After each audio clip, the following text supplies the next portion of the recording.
Our neighborhood had one major rule everyone respected: keep the fire lane clear. It wasn't just paint on the asphalt. It was the only way emergency vehicles could get to the houses at the end of the cul-de-sac. Everyone understood it. Everyone except Karen. Karen lived 3 doors down. She loved to host grand parties, the kind with loud music, flashing lights, and dozens of cars lined up like it was a concert venue. And of course, she never bothered to ask permission from anyone, let alone follow basic rules. But this time, she went too far. I came home one Saturday evening and saw the fire lane completely blocked. Not by cars, but by party tents. Huge, white rental tents stretched across the entire lane.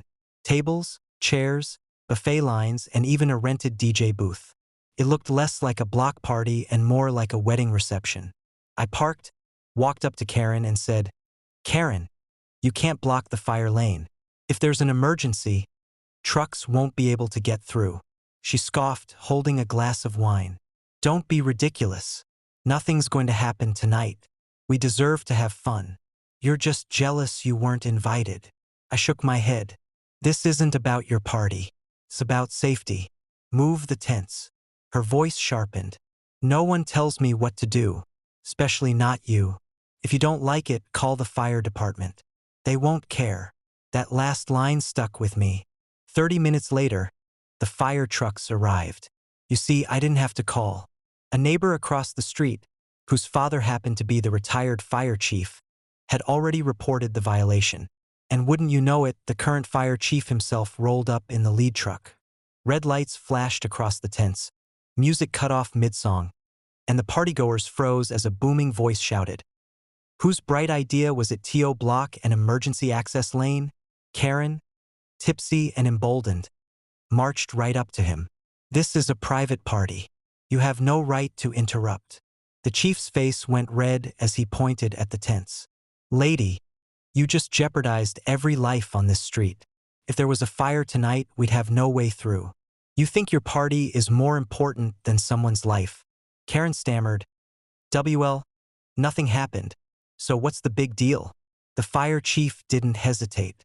"The big deal is this is a violation of state fire code. Each obstruction is a fine, per tent, per hour." He snapped his fingers, and firefighters began documenting everything with cameras. Karen's smile evaporated as she realized what was happening. Within minutes, her party was dismantled, by order of the fire department. Firefighters pulled down tents, moved tables, and dragged speakers off the fire lane. Guests shuffled away, embarrassed, muttering under their breath about her stupidity. Karen screamed at them, "You can't touch my property." The fire chief turned, stone-faced.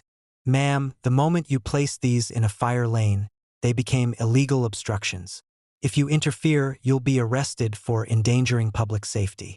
That shut her up real quick. By the end of the night, Karen was handed a citation stack nearly half an inch thick. Thousands of dollars in fines, plus the rental company charged her extra for the emergency dismantle. The best part?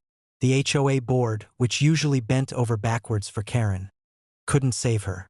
The fire code was state law, and even they had to admit she'd crossed the line. For weeks, the neighborhood buzzed with laughter over her fire lane fiasco.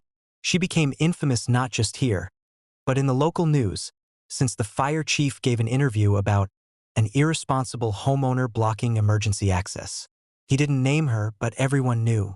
Since then, the fire lane has stayed perfectly clear. Not a single car, bike, or trash can dares to touch it. And Karen? She hasn't thrown another party. Oh, she still glares at me when I walk by, like it's my fault she got caught. But all I have to do is smile and say, "Careful, Karen.